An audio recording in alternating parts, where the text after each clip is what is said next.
In the past months, the Kenyan youths have taken to the capital, Nairobi, to protest against anti-financial, the bill, tax bill, which have now turned from the anti-tax bill to the calling of Ruto, as President William Ruto resignation. And as the youths are calling for the resignation, it's been weeks long of protests across the central business district in Nairobi, Kenya. And now we're going to discuss about this protest, their calls for resignation, and what it means for the larger scale for the entirety of Kenya and the nation. And so to do that, we're joined by our guest this morning, Jimmy Mbogo.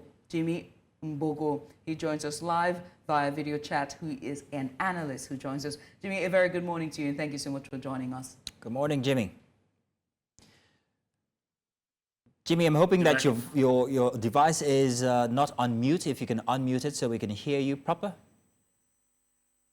I'm hoping. No, it is not on mute. Can you hear me now? Thank you very much, Jimmy. We can hear you now.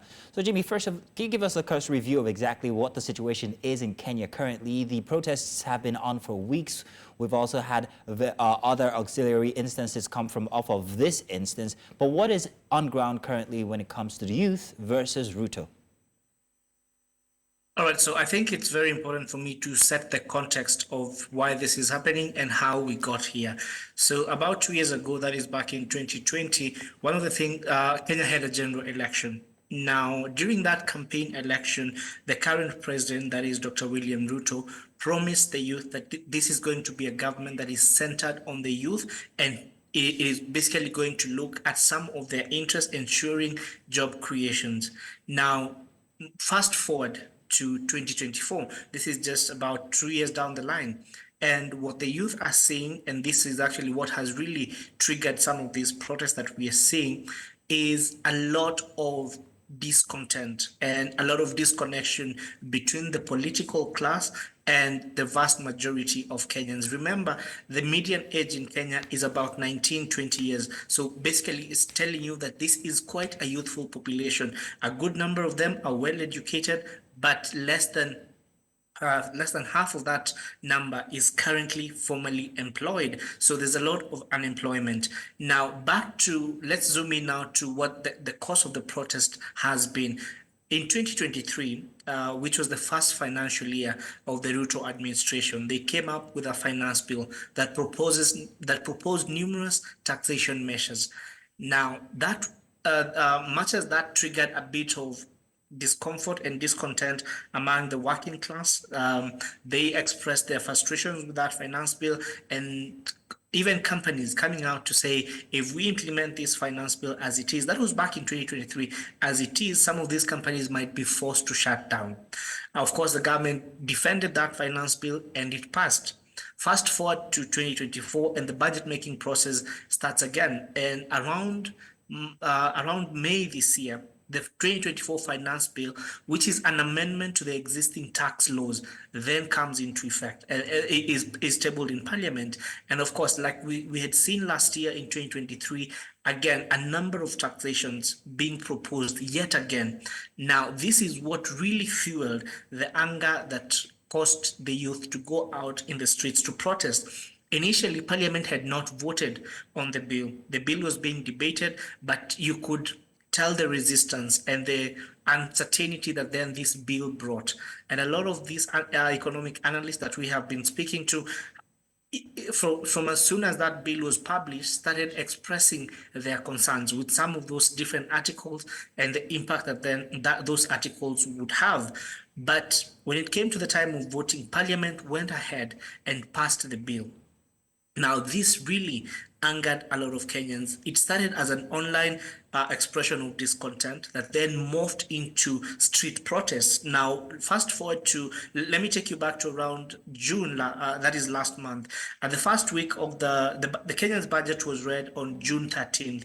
Now, weeks leading to that June 13th, that is when a lot of Kenyans took to social media, particularly on X, or formerly known as Twitter. They went there and expressed their concerns and said, we are not okay with where this finance bill is going. We're not okay with where some of these tax proposals that Yeah, then right, Jimmy. And to so become as a response to that, to that protest and them calling, President Ruto has done quite a number of things. Number one, he's, flushed out his entire cabinet, dissolved his cabinet. He's also reposed, he's cancelled the bill in its entirety, and then not only that, also cut down on the budget, or rather on expenditure for the government and for governance, reducing the cost of governance almost at 40 or 50%. And so with all of this, they are still clamoring and asking for the resignation of Ruto. And so I have to ask, isn't that enough? Why the resignation of President William Ruto?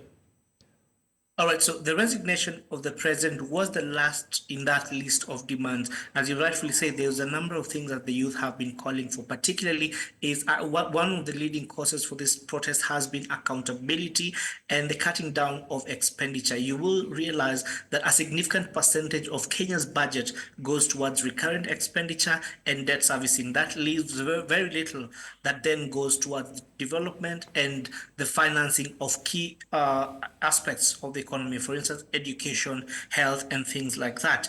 Now, about 2 weeks or so, the president then dissolved cabinet, which was one of the calls that the youth were calling for. But even after that dissolution, just this week, what we saw is he announced a new cabinet. But again, the discontent is that out of the 11-member cabinets that have been nominated, 6 of them were part of the previous cabinet. And again, that is why the youth are saying, you claim that you're hearing us, but you're going on to do not exactly what we are telling you. We're telling you we want a clean cabinet. We want people who do not have scandals relating to corruption. Yet the people that you are appointing are the people we rejected, are the people we said we don't want in public offices anymore. We had reports of a ban of protests in the Central Business District in Nairobi, citing that some elements, criminal elements, might hijack the protests and perpetrate crime. What's the latest on that?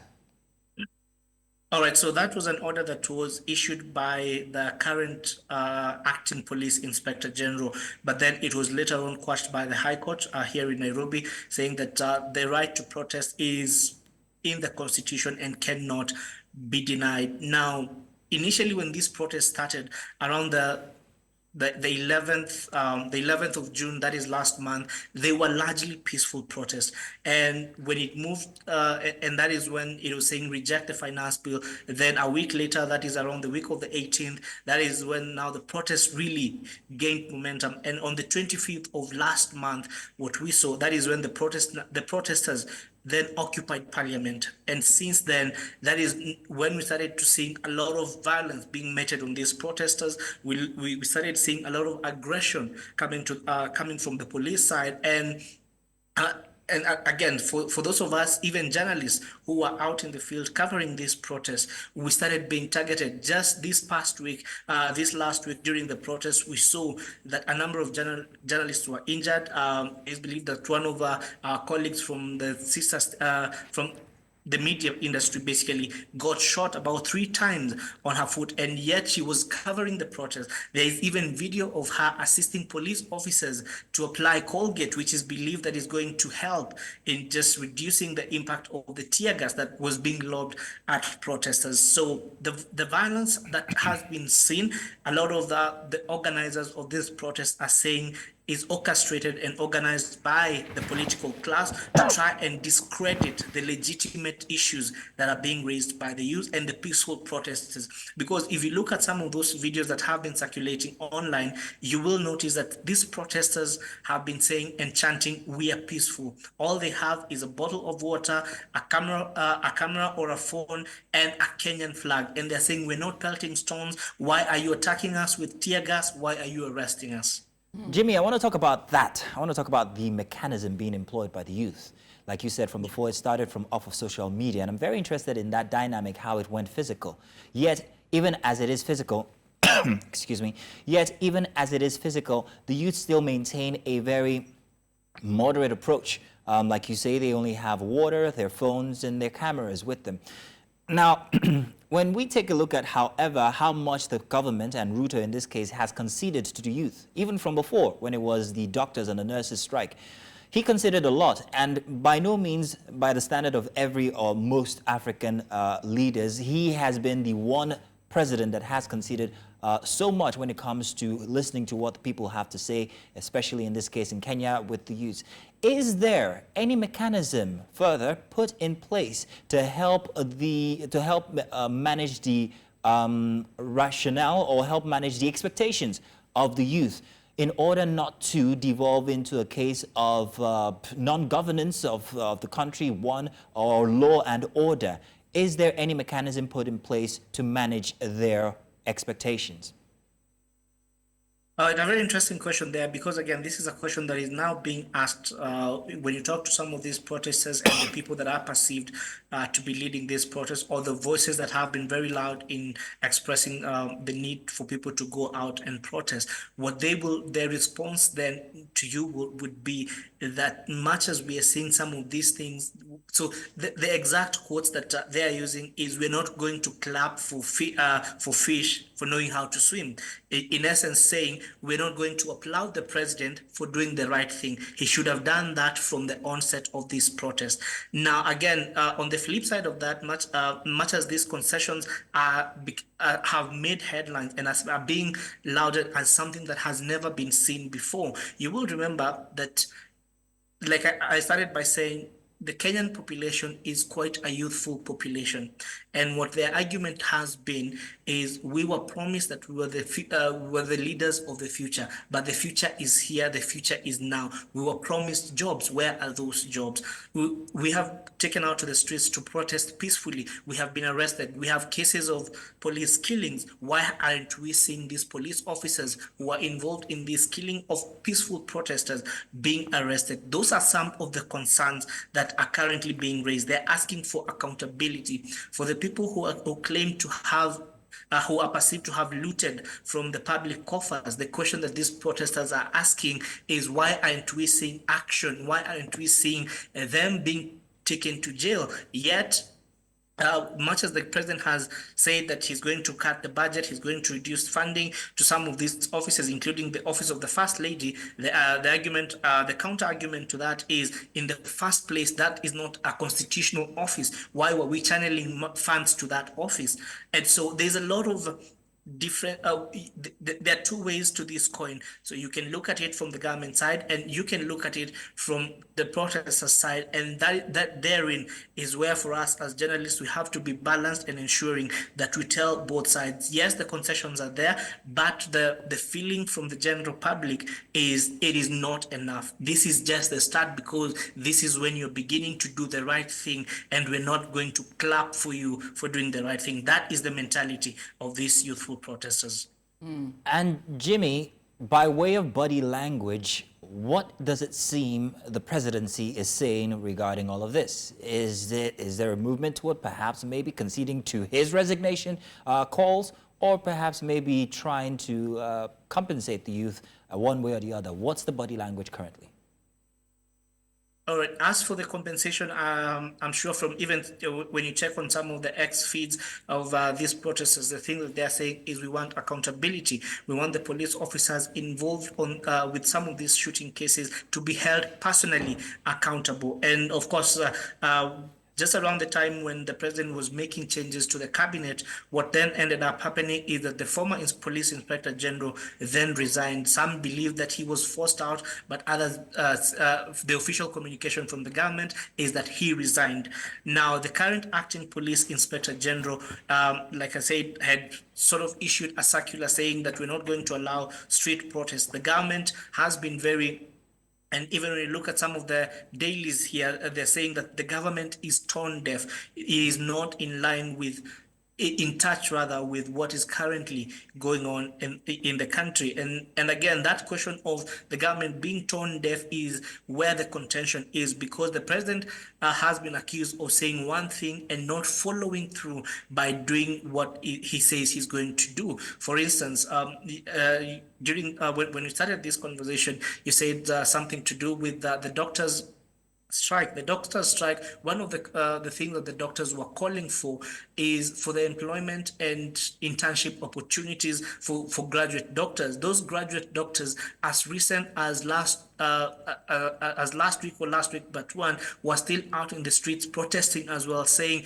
we have qualified, we were promised that our issues are going to be looked at. They have not been looked at. As I understand now, is that there has been an agreement between the Kenya Medical Practitioners Board and the government to come up with a way that then allows these doctors to start their internship, that then will allow them to be now to be able to practice medicine in the country. But in terms of where the body language coming from government, again, from depending on who you talk to, there are those who will say, okay, yes, we are seeing these concessions, but it is not enough. When you ask the government, they're saying, as recent as this past weekend, the deputy president has been out in the media saying that we have had you, we're going to give us time to try and implement some of these things that you're asking for. But again, to the protesters, when you listen to some of those X spaces that have become sort of the environment that they've taken to express their frustration, you will continue to hear a lot of discontent saying, we have been promised before, but until we see it happen, we're not just going to take your word for it. Well, Jimmy, we wait to see what will happen in the coming weeks as the protest continues to fuel. We see what Ruto's step will be next. And if he resigns, will the protest continue until they see the change that they want? Only time will tell. But Jimmy, thank you so much for coming on. Thank you very much, Jimmy. Jimmy Ubungo. Thank you so much. But I don't think a resignation is on the offing, but I guess time will tell. Only time will tell, indeed. Jimmy Umbogo, he is a journalist and he joined us live all the way from Kenya. Jimmy, many thanks for joining us.